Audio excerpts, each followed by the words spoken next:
नमस्कार, issue of the day को यो श्रृंखलामा तपाईलाई हार्दिक स्वागत छ। म संगम बानिया। दर्शकहरू, सरकारले यति बेला अन्तर्राष्ट्रिय दात्री निकायहरूको सम्मेलन गरिरहेको छ। भूकम्पपछि देशले जुन विपत्ति भोगेको छ त्यसलाई कम पार्न र पुनर्निर्माणको कामलाई तीव्रताका साथ अगाडि बढाउने आशाका साथ सहयोग जुटाउनका लागि सरकारले पुनर्निर्माणका लागि अन्तर्राष्ट्रिय सम्मेलन गर्न लागेको हो।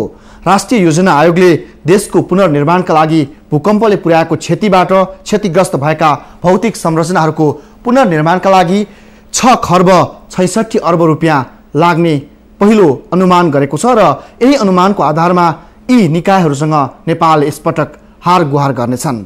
यस पटकको दात्री निकायहरूले नेपाललाई कसरी हेर्छन् र भूकम्पपछि कसरी सहयोग गर्न सकिन्छ, यस विषयमा कुराकानीका लागि यति बेला हाम्रो स्टुडियोमा पूर्व अर्थमन्त्री शङ्कर कोइराला हुनुहुन्छ। हामी उहाँलाई स्वागत गर्छौँ। स्वागत छ तपाईलाई। हार्दिक नमस्कार छ। अहिले सरकारले नेपालको पुनर्निर्माणका लागि अन्तर्राष्ट्रिय सम्मेलन गरिरहेछ। यसको पूर्व सन्ध्यामा भोलिबाट सुरु हुँदैछ। कस्तो पाउनु भएको छ? तयारी कहाँ पुगेको छ सरकारी? अब कस्तो छ भन्दा यो महाविपत्ति अब घटिसकेपछि अरू देशको उदाहरण पनि अलिकति 1 महिना अथवा चाहिँ 5 हप्ताभित्र चाहिँ यस्तो सम्मेलन गरेर पुनर्निर्माणको कार्यलाई अगाडि दिने एउटा हाम्रो विश्वव्यापी प्रचलन छ। हामीले पनि अब सरकारले बेलैमा नै सुरु गर्यो जस्तो मलाई लाग्छ कि अब मूल घटना भएको 2 महिनाभित्र नै हामी यो अन्तर्राष्ट्रिय सम्मेलन गर्दैछौँ र त्यसले चाहिँ 2 किसिमको होइन यो सन्देश हामीले बाहिर प्रवाह गर्न खोजेका छौँ। एउटा चाहिँ हाम्रो मुलुक अहिले पनि सुरक्षित छ। जुन हाम्रो अन्तर्राष्ट्रिय अहिले चाहिँ सञ्चार माध्यममा हाम्रो नकारात्मक पब्लिसिटी भयो, प्रचार प्रसार भयो, त्यसलाई चाहिँ उहाँहरू आफ्नै आँखाले आएर हेर्नुहोस् र चाहिँ यो नेपाल चाहिँ अहिले पनि सुरक्षित छ, पर्यटनको लागि पनि, लगानीको लागि पनि र व्यवसायको लागि पनि त्यो सन्देश प्रवाह गर्न जरुरी थियो। त्यसले त्यसको लागि पनि र चाहिँ यो मुलुकलाई आपत परेको बेलामा अलिकति आर्थिक सरसहयोग खरखाँचो टार्नको लागि पनि यो चाहिँ सरकारले बेलैमा गरे जस्तो लाग्छ।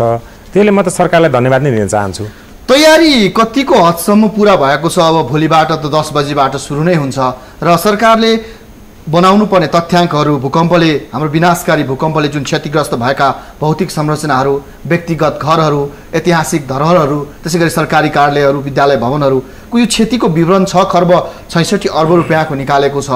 यो तथ्याङ्कलाई आधार मानेर दाताहरूले नेपाललाई कतिको विश्वास गर्न सक्ने जग सरकारले प्रस्तुत गर्दैछ भोलि? एकदमै सान्दर्भिक प्रश्न सोध्नुभयो कि अब यो लजिस्टिकल्ली हामी चाहिँ अब यस्तो किसिमको यो सम्मेलन गर्नको लागि सक्छौँ। त्यो हामीले विगतमा पनि गरिसकेका छौँ। त्यो अनुभव हामीसँग छ। त्यसले आयोजना पक्षमा पनि त्यति नराम्रो मैले देखिनँ। खालि एउटा चाहिँ कस्तो छ भन्दाखेरि यो हाम्रो छिमेकी मुलुकहरूबाट प्रधानमन्त्री स्तरमा पनि सहभागिताको हुन्छ भने प्रयास पनि सरकारले गरेको हो। त्यसैले चाहिँ भनौँ न, सरकारले आयोजना पक्षमा त्यत्रो कन्जुसाइ गरेको, यताउति गरेको जस्तो मलाई लाग्दैन। अब जहाँसम्म मूल विषय छ नि हाम्रो चाहिँ अब त्यो भनेको चाहिँ हाम्रो यो विभिन्न हाम्रा यो सहयोगी निकायहरूलाई एकै ठाउँमा राखेर हाम्रो पुनर्निर्माणको योजना प्रस्तुत गर्ने हो। त्यसको लागि हामीसँग एउटा पोस्ट डिजास्टर निड असेसमेन्ट भन्ने डकुमेन्ट चाहिँ छ।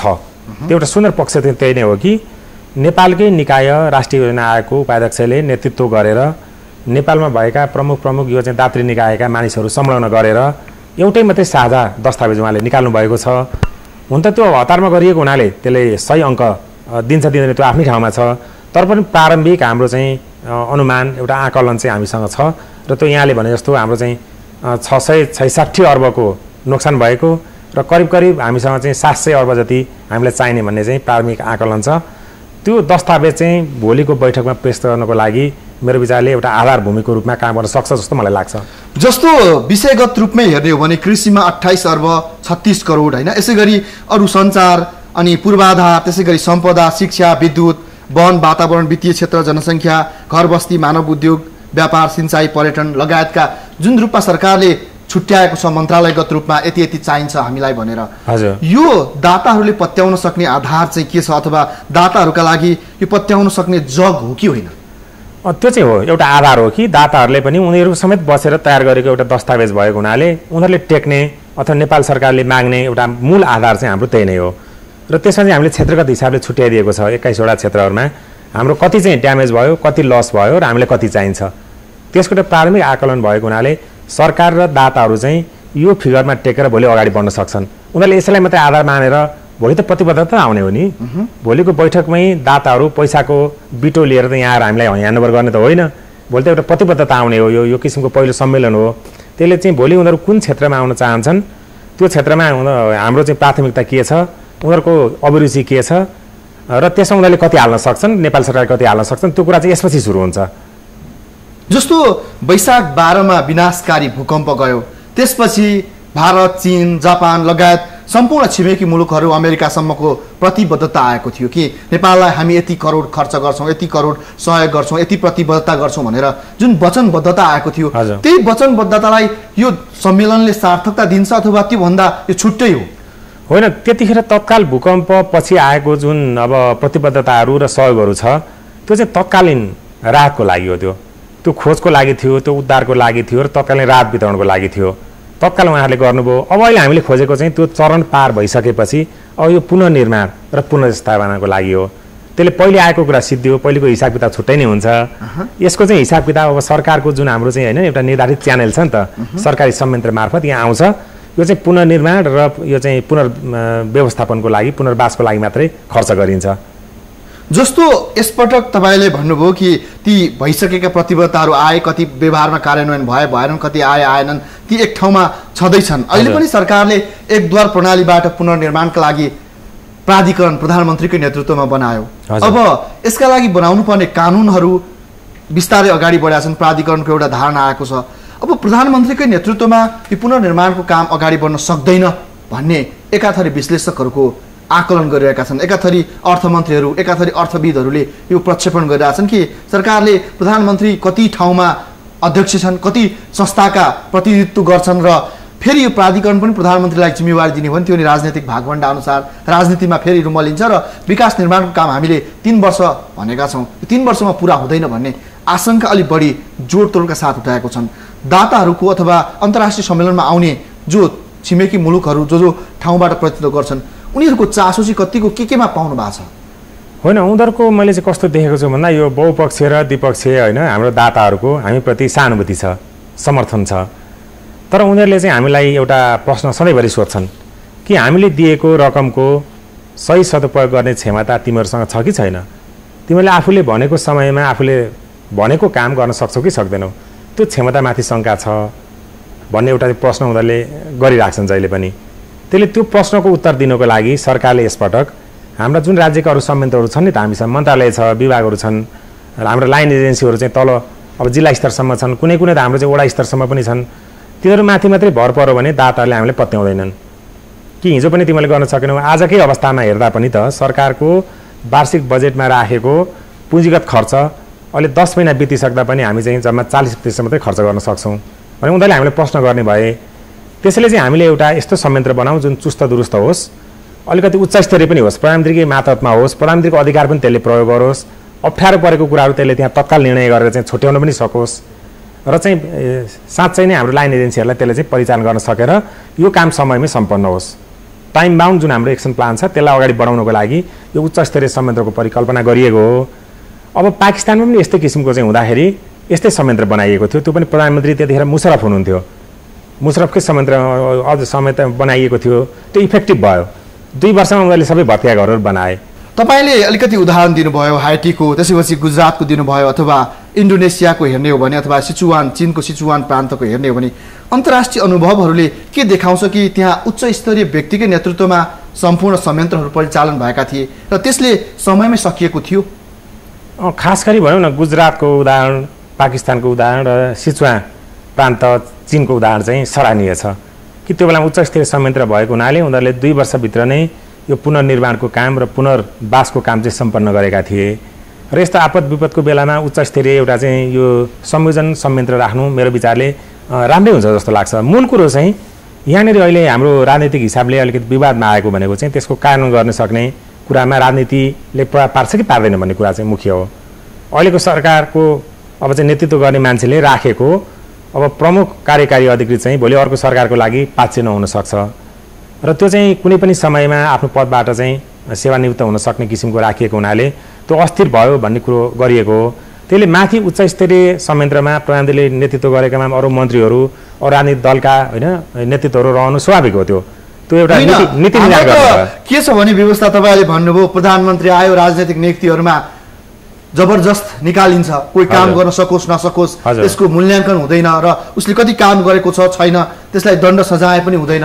अनि यो पनि प्रमुख कार्यकारी अधिकृत जो हुन्छ, एउटा सरकार आयो आफ्नो व्यक्तिलाई, नजिकको मान्छेलाई अथवा काम गर्न सक्ने व्यक्तिलाई भन्दा आफ्ना व्यक्तिहरूलाई राख्ने प्रवृत्तिका लागि यसपटक अन्तर्राष्ट्रिय सम्मेलनमा आउने व्यक्तिहरूले, देशहरूले आवाज कतिको बुलन्द उठाइरहेका छन्? उठाउँछन् उनीहरूले चाहिँ। तिमीहरूको राम्रो संयन्त्र, विश्वसनीय संयन्त्र ल्याऊ, तिमीहरूको राम्रो कार्ययोजना ल्याऊ र काम गरेर देखाऊ, उनीहरूले भन्ने त्यही नै हो। त्यो देखाउनको लागि नेपाल सरकारले आफूले छुट्टै कानुन ल्याएर भनौँ न, अहिले त अध्यादेश मार्फत चाहिँ यो ल्याइँदैछ। किन भन्दा चाहिँ यो विधेयक हतारमा गरिँदैछ। हतारमा कस्तो भन्दाखेरि अब हामीले बजेट पनि ल्याउनु छ, बजेटभन्दा अगाडि यो सम्मेलन पनि गर्नै पर्यो, दाता सम्मेलन पनि। दाता सम्मेलनको बेलामा नेपालले केही नयाँ व्यवस्था गर्यो भने देखाउनु पनि पर्यो। त्यसले गर्दा मेरो समयको आवश्यकता हो जस्तो लाग्छ। त्यसले अलिकति हतारमा ल्याए तापनि अब एउटा कुरो चाहिँ यहाँले भनेको सत्य हो कि भोलिको दिनमा यही सत्ता समीकरण त कायम रहँदैन। त्यसको लागि भोलि आउने सरकारले पनि सजिलैसँग स्वीकार्ने र राजनीतिबाट मुक्त हुने किसिमको प्राधिकरणको कल्पना, प्रशासनिक प्राविधिक मानिसहरू चाहिँ फेरबदल हुन नसक्ने ग्यारेन्टी चाहिँ हामीले गर्नुपर्ने अवस्था छ। सबै पार्टीहरूले यसमा चाहिँ स्वामित्व ग्रहण गरेन भने त्यो समस्या आउँछ र भोलि यसले कार्यान्वयन गर्न सक्दैन। त्यसले अहिले सरकारमा जान सक्ने हैसियत भएका दलहरूलाई साथमा लिएर प्रमुख कार्यकारी अधिकृत अहिले नै नियुक्ति गर्नु पर्यो। गर्दाखेरि राम्रो मेसेज जान्छ। अब आजको भोलि त सरकारले गर्छ गर्दैन थाहा छैन, तर कानुनै ल्याइसकेको हुनाले, अध्यादेशै ल्याइसकेको हुनाले अब अन्तर्राष्ट्रिय समुदायलाई एउटा विश्वास हुन्छ कि सरकार गम्भीर छ र प्रतिबद्ध छ। त्यो सन्देश मात्रै दिन खोजिएको जस्तो लाग्छ। तर यो सिओ र अरू चाहिँ प्राविधिक र प्रशासनिक कर्मचारीहरूको होइन पाँडे पजनी हुने गरी यसमा राखियो र राजनीतिक भाग बनाएको आधारमा त्यो गरियो भने यसले काम गर्न सक्दैन भन्ने हाम्रो पनि भनाइ हो। माथि अब चाहिँ मन्त्रीहरू अथवा प्रधानमन्त्री बस्ने कुरामा हाम्रो कुनै ठुलो विमति छैन, त्यो आवश्यक पनि छ कतिपय ठाउँमा। अहिले जुन रूपमा अन्तर्राष्ट्रिय क्षेत्रको चासो भूकम्पपछि पुनर्निर्माणमा जसरी देखिएको छ, कतिको उत्साहजनक रूपमा नेपाललाई सहयोग गर्न विदेशी राष्ट्रहरू यति बेला उत्साहित भएको पाउनु भएको छ? तपाईँले सुझाव दिनुभयो, तपाईँको प्रारम्भिक चरणमा भेटघाट भइरहेछ, कतिको उत्साहित छन् उनीहरू? उत्साहितै छन्। यो नेपाललाई दुःख परेको छ, यो एउटा डेभलपिङ कन्ट्री हो, यसले चाहिँ भनौँ न यो संविधान जारी हुने एउटा अवस्था पनि मुलुकले बनाएको हुनाले अलिकति आशा किरण पनि पलाएको छ उनीहरूमा चाहिँ। यो संविधानको आउने अवस्था नआएको भए उनीहरूमा आशंका अझै प्रबल हुन्थ्यो। त्यसले उनीहरूले चाहिँ केही गरौँ भन्ने भावनाले अगाडि बढिरहेका छन्। तर अर्को कुरो के छ भन्दाखेरि नेपाललाई सहयोग गर्ने बहुपक्षीय संस्थाहरू पनि धेरै छैनन्। एउटा एसियाली विकास ब्याङ्क हो, एउटा विश्व ब्याङ्क हो र पछि चाहिँ यो चाहिँ युरोपियन इन्भेस्टमेन्ट ब्याङ्क भन्ने आएको छ होइन, यिनीहरू नै हुन् यो चाहिँ, र युरोपियन युनियन हो होइन। त्यसपछि अरू चाहिँ हाम्रो यो तपाईँको द्विपक्षीय राष्ट्रहरू छन्, भारत, चीन, जापान, अमेरिका, बेलायत, जर्मनी, यति नै मात्रै हो। र हामीले अहिले भोलिको दाता सम्मेलनमा र यसपछि पनि हुने अरू छलफलहरूमा यिनै यो चाहिँ बहुपक्षीय र द्विपक्षीय हाम्रो चाहिँ दाताहरूबाट अलिक बढी सहयोगको अपेक्षा गरेका छौँ। योदेखि बाहेक अरू देशहरूले, अरू संस्थाहरूले पनि सानोतिनो सहयोग चाहिँ दिन्छन् जस्तो मलाई लाग्छ। जस्तो सरकारले जुन रूपमा माग्नु पर्थ्यो होइन, दाताहरूसँग अथवा अन्तर्राष्ट्रिय देशहरूसँग हामीले जुन रूपमा अहिलेसम्म ड्रिल गरिरहेछौँ र जुन रूपमा अहिले सहयोगका लागि यति बेला उनीहरू नेपाल आइपुगेका छन्, उनीहरूले गर्ने सहयोग र उनीहरूले भन्ने चाहिँ सबभन्दा ठुलो तिमीहरूको प्रशासनिक चुस्तता छैन, तिमीहरूलाई हामीले पैसा दिन्छौँ, अहिले पनि भएका पैसाहरू खर्च गर्न सक्ने तिमीहरूको क्यापासिटी छैन, तिमीहरूको क्षमता चाहिँ पैसा खर्चै गर्न सक्दैनौ। यो पुनर्निर्माणको काम पनि कतै त्यस्तै गरी भद्रगोल लठीभद्र त हुने होइन भन्ने आशंका सबभन्दा बढी रूपमा जटिल रूपमा आइरहेको छ होइन? सही कुरा हो कि उनीहरूले म अब राज्यको विभिन्न तहमा विभिन्न समयमा जिम्मेवारी निर्वाह गर्ने क्रममा उनीहरूले हामीलाई जे प्रश्न सोध्थे आज पनि त्यही नै सोध्छन् कि हाम्रो कार्यान्वयन गर्ने क्षमतामाथि उनीहरूलाई शङ्का छ कि हामीले आफैले भनेको यति समयभित्र यो काम गर्छु भनेको कुरा हामी समयमा सम्पन्न गर्न सक्दैनौँ। त्यसले हाम्रो क्षमतामाथि उनीहरूले प्रश्न गर्ने त्यो छ, त्यसको जवाफ हामीले दिनुपर्ने छ। त्यसको लागि त हामीले यो प्राधिकरण भन्ने छुट्टै निकाय बनाएर हामी यो नियमित संयन्त्रबाट मात्रै होइन कि विशेष महत्त्व दिएर यो विशेष किसिमको समस्यालाई हल गर्छौँ भन्ने हामीले देखाउन खोजेका हौँ। अर्को दोस्रो कुरो चाहिँ उनीहरूले भन्ने गरेको चाहिँ तपाईँको यो पारदर्शिता र उत्तरदायित्व। अब चाहिँ खर्च गर्न नसक्नु आफ्नो ठाउँमा छ, गरिएको खर्चको पनि हिसाब किताबहरू दुरुस्त नहुने र त्यो लेखा परीक्षण गरिएको प्रतिवेदनहरू पनि उनीहरूले नदिने, उनीहरूले मान्ने नहुने, यो दुईवटा कुरामा चाहिँ उनीहरूले हामीलाई सचेत गराएको अवस्था छ। त्यसको लागि अहिले सरकारले राम्रै तयारी गरे जस्तो लाग्छ। यदि भनेनौँ भने चाहिँ उनीहरूले हामीमाथि गरेको विश्वास फेरि अविश्वासमा परिणत हुन्छ। सोच र शैली जुन फेरिनु पर्थ्यो राजनैतिक नेतृत्वमा भूकम्पपछि केही रूपमा फेरिएको जस्तो, फेरि नखोजे जस्तो लागे पनि फेरि जब यी घाउहरू मलम लाग्दै जान्छन्, घाउहरूमा खाटा बस्दै जान्छन् अनि शैली चाहिँ उस्तै उस्तै देखाउँदै जान्छ हाम्रो चरित्र, हाम्रो राज्य होइन? अब अहिलेसम्मको निष्कर्षमा त्यही नै हो तर यो भनौँ न एउटा विनाशकारी महाभूकम्पले राजनीतिक दलहरूको मन र मस्तिष्कलाई पनि हल्लाएको त छ नि त। र अलिकति बढी होइन जिम्मेवार हो भनेर उनीहरूको चाहिँ मन मस्तिष्कलाई हल्लाएको हुनाले, अन्तर्मनलाई हल्लाएको हुनाले निकास दिनको लागि उनीहरू एक ठाउँमा त जुटे र यो जसरी चाहिँ संविधान बनाउनको लागि उनीहरूको साझा प्रतिबद्धता आएको छ, यो पुनर्निर्माण र पुनर्स्थापनाको लागि पनि त्यस्तै किसिमको साझा प्रतिबद्धता चाहिन्छ।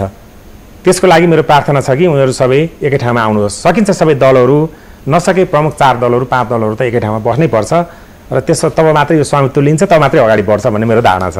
यसो भनिरहँदा पनि प्राधिकरणलाई जुन रूपमा हेर्ने हो भने प्राधिकरण बन्दाखेरि नै अहिले विधेयक आउँदै गर्दाखेरि केही दलहरूले विरोध गर्न थालिसक्यो। केही राजनीतिक दलहरू जो 4 दल भित्रै छन् उनीहरू नै यसको विपक्षमा उभिने सङ्केत देखा परिसक्यो।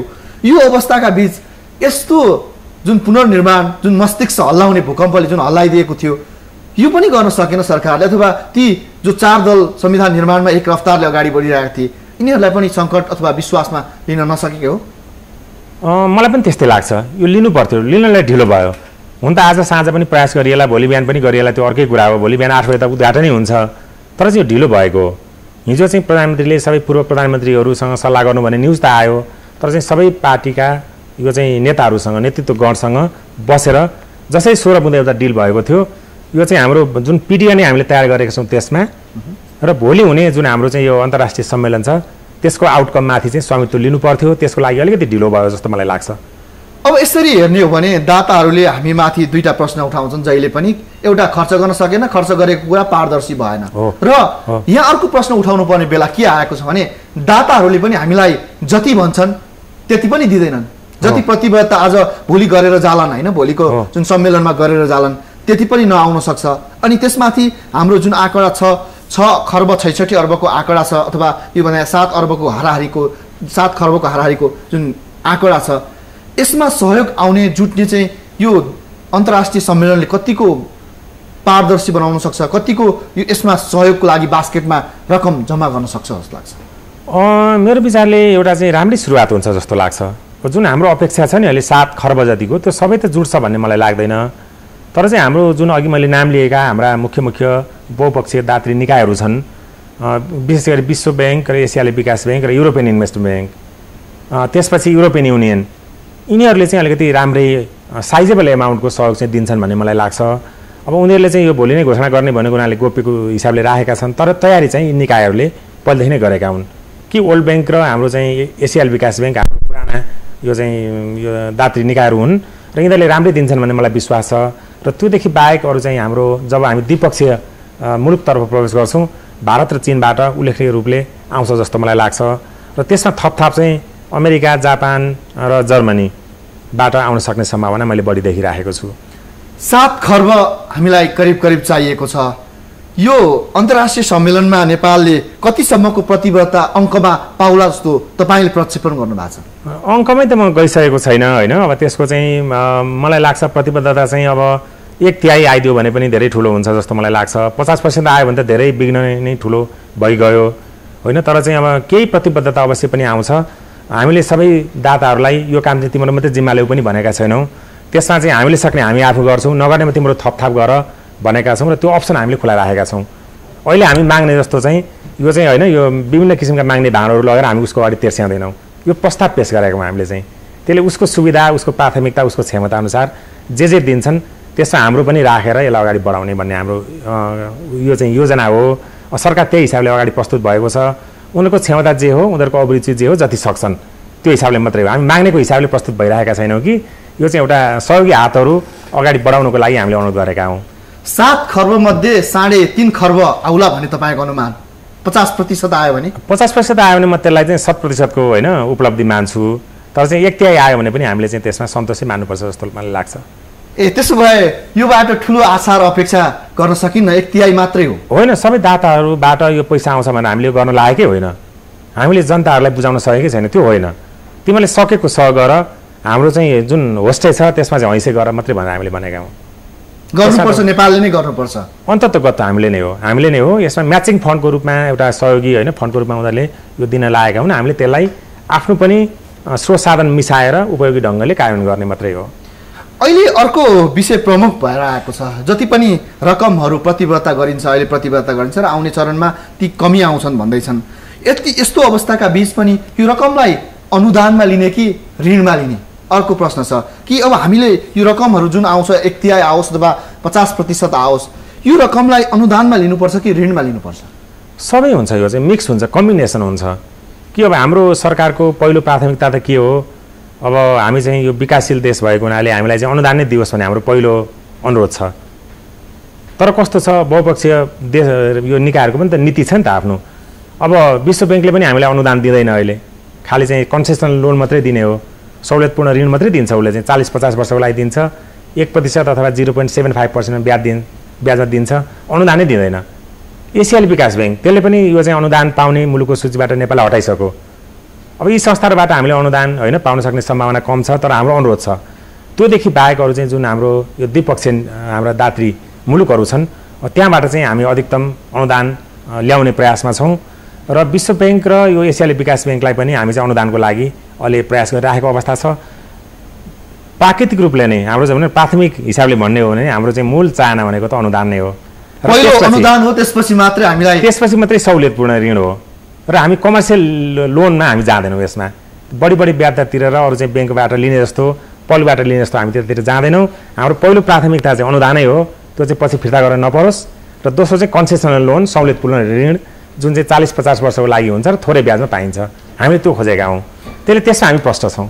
जस्तो अहिले द्विपक्षीय हामी कुरा गर्छौँ, द्विपक्षीय राष्ट्रहरूले हामीलाई जुन सहयोग गर्छन् र अरू दात्री निकायहरूले हामीलाई सहयोग गरिरहेछन्, यस्तो अवस्थाका बीच पनि हामीले सहयोग लिँदै गर्दा प्रश्नहरू के आउँछन् भने दात्री निकायहरू जुन दात्री निकायहरू छन्, जुन देशले हामीलाई पैसा दिन्छन्, भारतले दियो भने भारतले आफ्नै खालका सामग्रीहरूको प्रयोग गर्नुपर्ने, चीनले दियो भने चीनकै किसिमका सामग्रीहरूको प्रयोग गर्नुपर्ने, जर्मनले दियो भने अथवा जापानले दियो भने त्यही अनुसारका सामग्रीहरू प्रयोग गर्न दबाब दिन्छन्, उनीहरूकै कन्सल्ट्यान्टहरू नियुक्त गर्न दबाब दिन्छन् र उनीहरू नै सबभन्दा बढी हाबी हुन खोज्छन् भन्ने अर्को आरोप छ नि, होइन?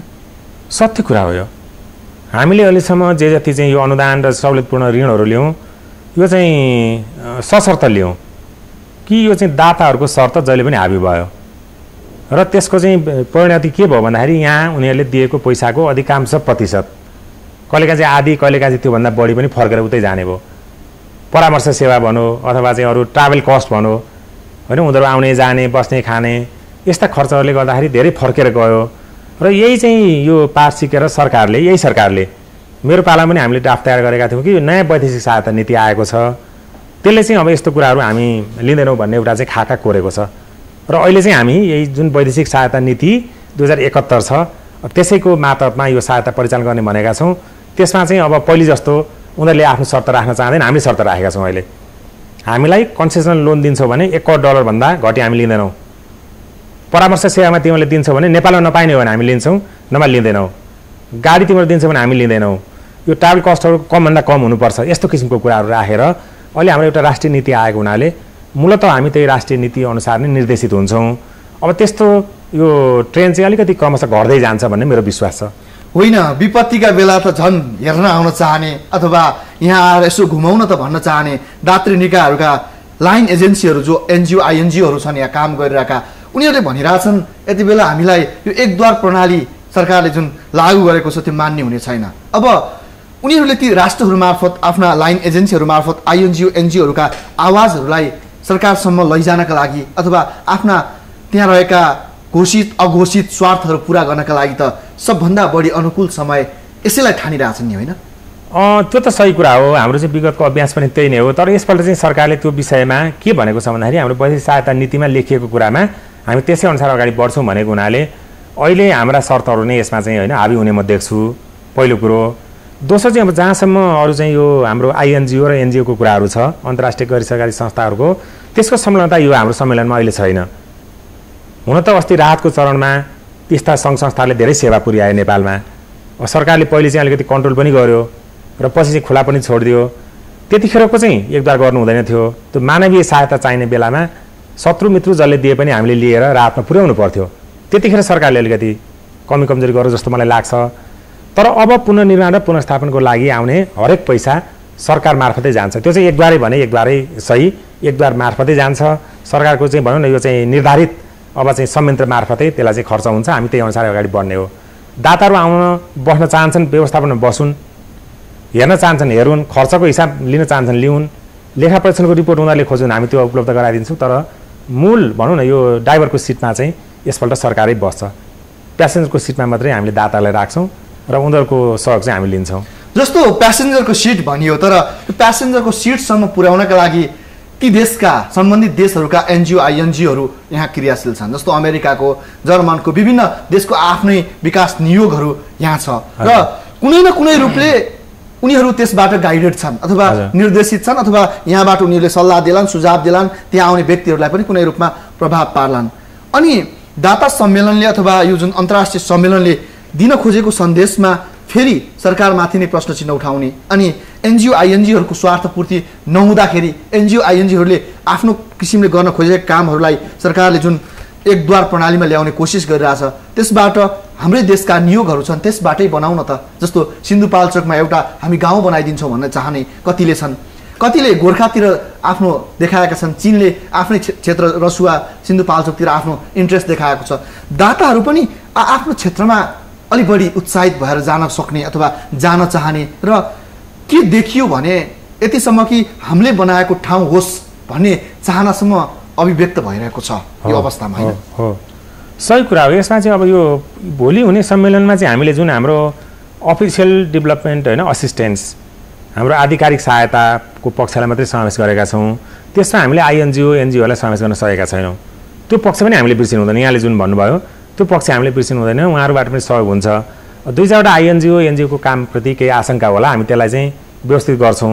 तर त्यो वैश्विक सहायता हाम्रो चाहिँ नीतिले यो आइएनजिओबाट आउने सहायतालाई नेपालको यो चाहिँ भनौँ न च्यानल थ्रु जानुपर्छ भनेर स्पष्ट लेखेको हुनाले यदि उनीहरू इच्छुक छन् भने उनीहरूलाई गर्न दिनुपर्छ। तर हाम्रो चाहिँ यो नीति नियम कानुन र संयन्त्र अन्तर्गत रहेर गर्नुपर्ने अवस्था आउँछ। पहिले जस्तो आफू खुसी सरकारसँग समन्वय नगरिकन गर्न सक्ने छैन, मिलेर जान सक्ने ठाउँ चाहिँ अहिले पनि छ। र यो भोलिको दाता सम्मेलनले यो भनौँ न समावेश गर्न नसकेका आइएनजिओ एनजिओहरूको लागि र नेपाललाई माया गर्ने अरू व्यक्तिहरू पनि त छन् नि त, तिनीहरूको लागि फेरि यस्तै किसिमको अर्को एउटा कार्यक्रम चाहिँ हामीले गर्नुपर्ने हुन्छ। यस्तै सम्मेलन खालका कार्यक्रम गरेर एकचोटि जुटाउनुपर्छ, उनीहरूलाई पनि सेवा गर्ने मौका दिनुपर्छ। खालि हाम्रो चाहिँ भनौँ न सरकारी यो चाहिँ प्रणाली अन्तर्गत आएर उनीहरूले काम गरिदियो भने त्यसबाट लाभान्वित अन्ततगतता नेपाल र नेपाली नै हुन्छन् जस्तो मलाई लाग्छ। त्यसैले त्यो पक्ष चाहिँ अहिले यो सम्मेलनले छुटाएको छ। तर यसपछि यो चाहिँ छुट्टै आइएनजिओ एनजिओ र नेपाललाई माया गर्ने मानिसहरूको लागि पनि यस्तै किसिमको एउटा कार्यक्रम चाहिँ गर्नु जरुरी छ, ताकि बढीभन्दा बढी फन्ड हामी ल्याउन सकौँ। जस्तो अलिकति विगतलाई फर्केर रहौँ, हाम्रा राजनीतिक दलका नेताहरू र दाताहरूले पनि के गरिदिन्छन् भने 9 र 10औं पञ्चवर्षीय योजना हेर्ने हो भने हामी धेरै परनिर्भर भयौँ। पैसा त आइहाल्ला, प्रतिबद्धता आयो, हामी त पैसा आइहाल्ला, हाम्रो देश विकास निर्माणको चरणमा वात्तै फर्को मार्ला, यस्तो थियो हाम्रो परिकल्पना। तर जुन प्रतिबद्धता गरे त्यो अनुसार देशले पैसा पाउन सकेन। अहिले पनि दाताहरू एउटा प्रतिबद्धता गरेर ती देशहरू जान्छन् फर्किन्छन्, तर त्यो अनुरूप पैसा आउँदैन। यति बेला नागरिकहरूको मनमा छाप कस्तो परिसकेको छ भने अमेरिकाले दिन्छु भनेको त हामीलाई त 3वटा घर बनाउन पुग्ने पैसा आउने भइसक्यो, अथवा हामीलाई अन्तर्राष्ट्रिय क्षेत्रबाट जति पैसा आछ हाम्रो त 3टा घर बन्ने पैसा आइसक्यो। सरकारले त हामीलाई खोइ दिएको जस्ता पाता पनि दिएको छैन। बुझाइको बीचको फरक र गराइको बीचको फरकले यो देशलाई कहाँ पुर्याउला? ठिकै भन्नुभयो। यो सरकारले यो चाहिँ स्पष्ट पार्न नसकेका कुराहरू हुन्। जति प्रतिबद्धता बाहिरी संसारबाट आएको छ त्यो सबै रकम यो राष्ट्रिय कोषमा जम्मा भयो भन्नेमा आशंका छ। त्यो प्रचार प्रसारका लागि पनि भएका छन् र प्रतिबद्धता गरेको केही अंश मात्रै आएको अवस्था पनि छ। त्यसमा चाहिँ सरकारले यो सही सत्य विवरण बाहिर ल्याएपछि मात्रै हुन्छ। तर जनतामा चाहिँ एउटा यहाँले भने जस्तो एउटा महत्त्वाकांक्षी होइन सोच चाहिँ सपना छ कि बाहिरी संसारले यत्रो सहयोग गरिराखेको बेलामा सरकारले हामीलाई केही गरेन भन्ने कुरा छ। त्यो चाहिँ हाम्रो आन्तरिक व्यवस्थापनको कमजोरी हो जस्तो मलाई लाग्छ। होइन, सरकारले बुझाउन सक्नु पर्थ्यो नि त। अब के भइरहेछ भने नागरिकहरूमा मेरो 3टा घर बन्ने पैसा आइसक्यो भन्ने एक हिसाबको बुझाइ भइरहेको छ। अब सरकारको खातामा पैसा आउन सकेको छैन, हामी दाता सम्मेलन गरेर पैसा ल्याउने, फन्ड ल्याउने र त्यसलाई पुनर्निर्माणको काममा अगाडि बढाउने तयारीमा छौँ। यो अवस्थाका बीच एउटा जस्ता पाता नपाएको ती जनताको आवाज, सिन्धुपाल्चोकको नागरिकको आवाज, गोर्खाको नागरिकको आवाज अथवा नुवाकोटको नागरिकको आवाज र भूकम्प पीडित 14वटै जिल्लाका आवाजहरू त सरकारले मुखरित गर्न सक्नु पर्यो नि। त्यो चाहिँ अलिकति नसकेको हो जस्तो लाग्छ। जस्तो भनौँ न अरू कुराहरूमा अब यो सरकारी संरचनाहरू हाम्रो चाहिँ पुनर्निर्माण छ नि त, स्कुलको कुरा भनौँ होइन, विद्यालयको कुरा भनौँ, विद्यालय भवन, स्वास्थ्य चौकीको कुरा, अस्पतालको कुरा, खानेपानीको कुरा, टेलिफोनको कुरा, बाटोको कुरा, यो सरकारले सम्पूर्ण रूपले आफूले गर्ने हो। तर जहाँसम्म हाम्रो चाहिँ 8 लाख घरहरू अहिले क्षतिग्रस्त छ नि त, 5 लाख पुरै ध्वस्त, 3 लाख चाहिँ आंशिक, यो 8 लाख घर त सरकारले बनाउने होइन। न सरकारले चाहिँ पहिले जस्तो घर थियो त्यत्रै बनाउनको लागि खर्च नै दिने हो। यहाँनिर सरकारले अलिकति क्लियर गर्न नसकेको हुनाले जनताहरूमा यो दुविधा आएको हो। सरकारले त्यो चाहिँ भत्केका घरलाई, चर्केका घरलाई अलिकति अनुदानको रूपमा एउटा निश्चित रकम मात्रै उपलब्ध गराउन सक्ला, त्यो पहिले भनिदिनु पर्थ्यो। जनताहरूमा के छ कि हाम्रो चाहिँ अब 2 तले घर मेरो भत्केको छ भने पहिलेको जस्तै घर 2 तले घर नै सरकारले बनाइदिन्छ भन्ने आशामा हामीले धेरै मान्छेहरूलाई राखिछोडेका छौँ, जुन गलत हो। पहिले पनि सरकारले बनाएका घरहरू ती होइनन्, दुर्भाग्यवश भत्के, तर नागरिकको चाहिँ जिम्मा सरकारले लिनुपर्छ। त्यसले सरकारले सकेको हदसम्मको एउटा अनुदान रकम सरकारले दिने हो। घर त हामी आफैले बनाउनुपर्छ। मेरो पनि घर भत्केको छ, मैले बनाउनुपर्छ। सरकारले बनाइदिने होइन, सरकारले बनाइदिने होइन। सरकारले उहाँलाई यो व्यक्तिमा यो धारणा चाहिँ क्लियर हुनु पर्यो, अथवा यो पिक्चर चाहिँ सरकारले बताइदिनु पर्यो। यो त सरकारले गर्नुपर्ने कुरा हो। त्यसले यो दुविधा हामी सबैमा छ, यो चाहिँ चाँडोभन्दा चाँडो क्लियर हुनुपर्छ जस्तो मलाई पनि लाग्छ। अलिकति कुरा हेरौँ न, अलिकति हाम्रो सरकारको तयारी हेर्ने हो भने अर्थ मन्त्रालय र परराष्ट्र मन्त्रालय बीच द्वन्द्व जस्तो देखिया छ, अथवा यो तयारी गर्ने सन्दर्भमा जुन देखिएको छ यसले पनि देखाउँछ कि सरकारको तयारी चाहिँ भित्रभित्रै कमजोर भएको हो कि के गर्ने हो। बाहिर सन्देश त्यही नै गयो कि यो चाहिँ अन्तर्राष्ट्रिय दाता सम्मेलन गर्ने, विभिन्न यो दात्री निकाय र यो द्विपक्षीय मुलुकबाट सहयोग जुटाउने भनेको चाहिँ काम कर्तव्य अधिकार अर्थ मन्त्रालयको हो। यसमा कुनै दुविधा छैन कि हाम्रो कार्य सम्पादन नियोगले पनि यो कामको जिम्मेवारी चाहिँ अर्थ मन्त्रालयले दिएको छ। त्यसमा डिप्लोमेटिक कम्युनिटीलाई मोबिलाइज गर्नको लागि होइन, हाम्रो कूटनीतिक निकायहरूलाई परिचालन गर्ने काम मात्रै परराष्ट्र मन्त्रालयको हो। यो चाहिँ क्याबिनेटभित्र सम्भवतः मलाई लाग्छ कि अहिलेको सम्माननीय प्रधानमन्त्रीज्यूले दुवै मन्त्रीहरूलाई मिलाउन नसकेको कारणले यो समस्या आएको हो। यो आउनुपर्ने समस्या होइन, यो मूलतः गर्नुपर्ने दायित्व अर्थ मन्त्रालयकै हो। यसमा चाहिँ यो परराष्ट्र मन्त्रीज्यूलाई केही काम मात्रै जिम्मा दिएको जस्तो लाग्छ। यो दुईटा मन्त्रालयको बिचको द्वन्द्व अन्तर्द्वन्द्व बाहिर आउनु हुँदैन थियो, जुन आयो र आइरहेको छ, र त्यसले कतिको असर पार्छ दाताहरूको मनस्थितिमा। यो सरकार नै आफैभित्र द्वन्द्व गरिरहेछ, सरकार नै आफैभित्र एकमत छैन, अनि हामीले कसरी सहायता दिन सक्छौँ? होइन, दाताहरूमा चाहिँ त्यो किसिमको कन्फ्युजन छैन कि दाताहरूसँग यो चाहिँ डिल गर्ने हाम्रो आधिकारिक निकाय अर्थ मन्त्रालय हो। त्यसको विषयमा, त्यसको उद्देश्यमा, त्यसको आयोजनामाथि उनीहरूले प्रश्न गर्दैनन्। तर हाम्रो मुलुकभित्र चाहिँ जुन एउटा यो द्वन्द्व होइन सतहमा आयो, त्यसबाट राम्रो सन्देश गएन। क्याबिनेटभित्रको कुरा क्याबिनेटभित्र नै मिलाउनु पर्थ्यो जस्तो लाग्छ मलाई। यसमा परराष्ट्र मन्त्रालयको यो चाहिँ सहयोगी भूमिका बाहेक अरू प्रत्यक्ष आयोजनामा अरू चाहिँ ठुलो भूमिका छ जस्तो मलाई लाग्दैन। अब यसो हेर्ने हो भने सरकारको तयारी पनि 2 महिनाभित्र गर्यो, ठिकै गर्यो, अथवा ठिकै गर्न खोजिरहेछ।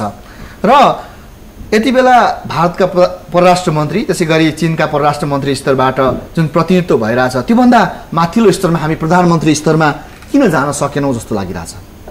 होइन, हामीले नै अलिकति बढी महत्त्वाकांक्षी राख्यौँ कि जस्तो होइन, भयौँ कि जस्तो लाग्छ मलाई बोलाउने बेलामा। उनीहरूको भारतीय प्रधानमन्त्री र चिनिया प्रधानमन्त्रीको होइन अप्ठ्यारो हामीले बुझ्ने प्रयास गरेनौँ। र हामीले के सोच्यौँ, यदि उहाँहरूको उपस्थिति भयो भने हाम्रो यो चाहिँ कार्यक्रम सफल हुन्छ र नेपालको चाहिँ यो पुनर्निर्माणमा अलिकति मद्दत पुग्छ। त्यो लोभ, त्यो आशाले हामी चाहिँ होइन यो अलिकति लोभिएका हौँ। तर उहाँहरूको आउन सक्ने अवस्था थिएन भन्ने कुरा हामीले आकलन गर्न सकेनौँ। त्यो हाम्रो चाहिँ भनौँ न एउटा कूटनैतिक हिसाबले हामीले त्यसको त्यो अवस्थाको मूल्याङ्कन गरेको भए सायद हामी निम्ता दिन जाँदैनथ्यौँ। तर त्यो गएर पनि केही बिग्रियो जस्तो मलाई लाग्दैन कि कम्तीमा हामीले होइन उहाँहरूलाई सम्झ्यौँ दुःख परेको बेलामा, उहाँहरूको सहानुभूति समर्थन छ भन्ने सन्देश हामीले पाएका छौँ।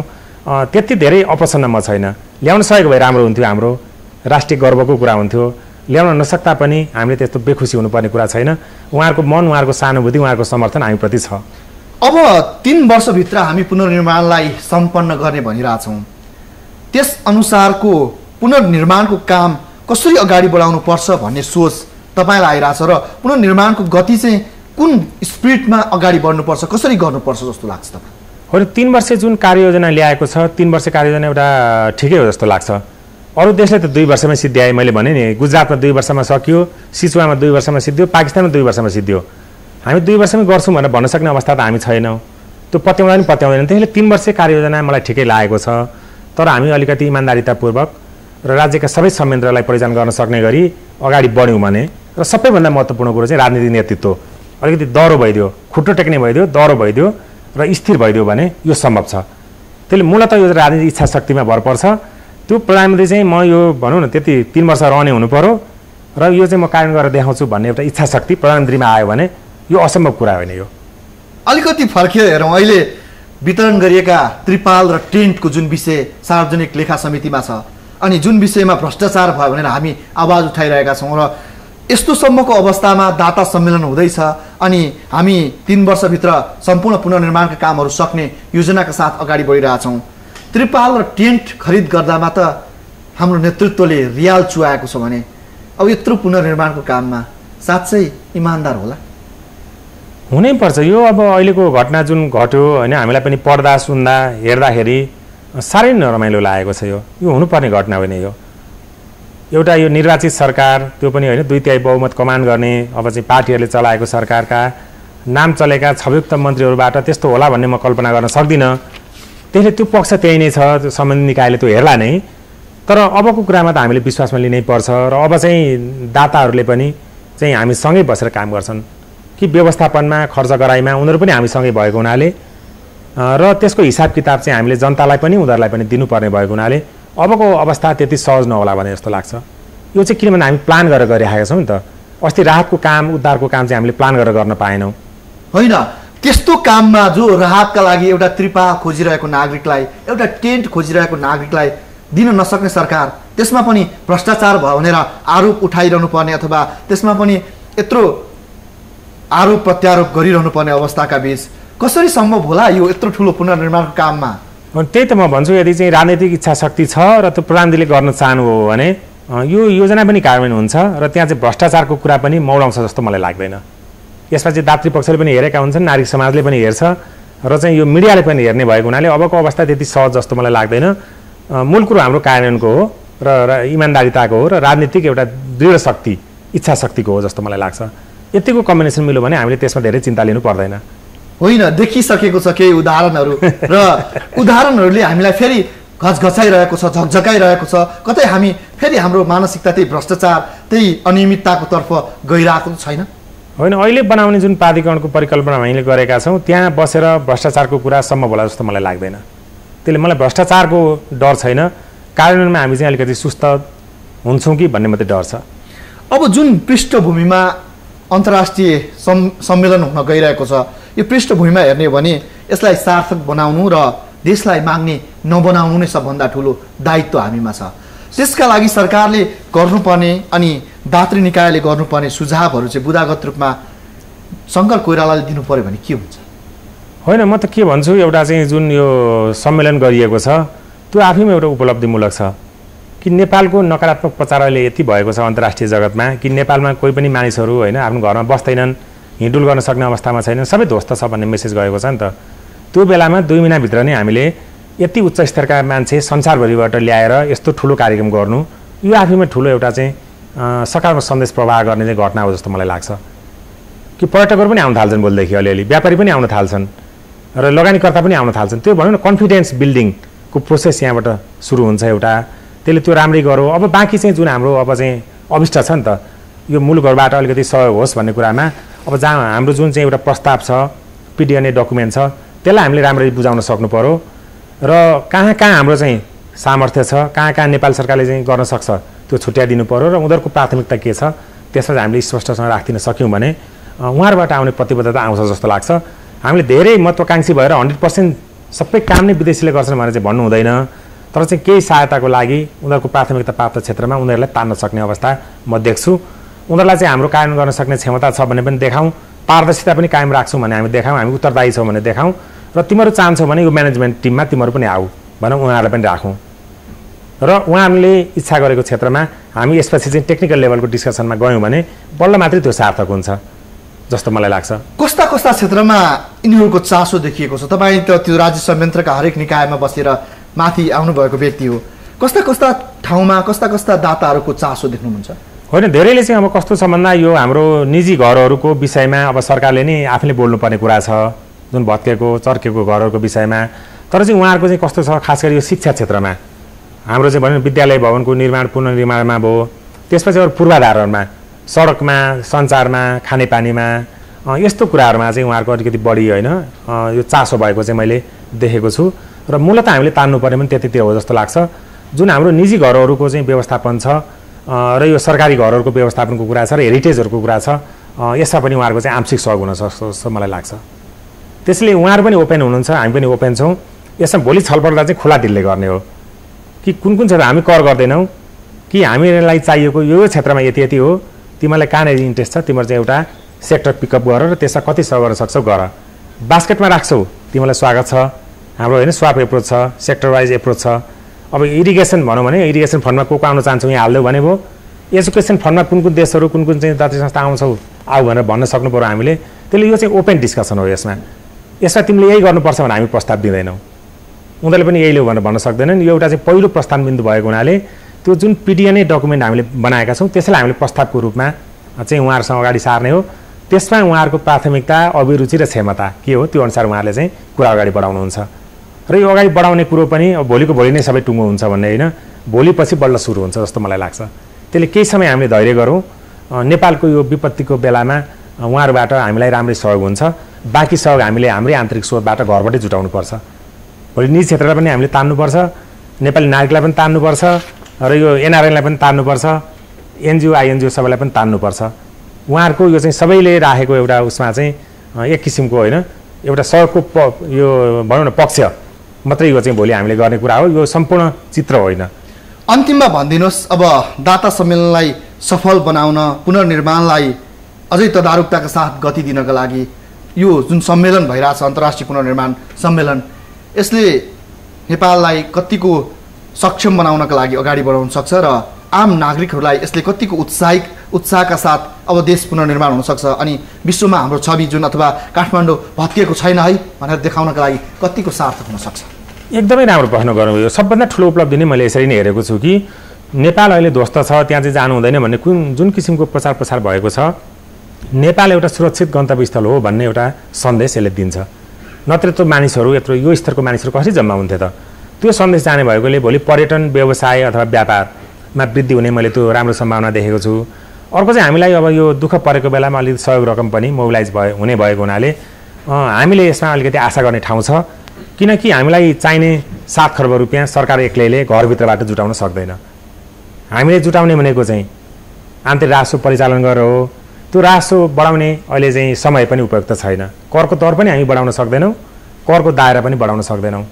यसै पनि आर्थिक गतिविधि अहिले चाहिँ खुम्चिराखेको अवस्थामा हामीले आन्तरिक स्रोतबाट निश्चित रकम मात्रै जुटाउन सक्ने भएको हुनाले बाँकी रकमको लागि हामी यो सहयोगी हातहरूसँग जानै पर्ने हुन्छ र त्यसको लागि भोलिको यो अन्तर्राष्ट्रिय सम्मेलनले एउटा ढोका खोल्छ।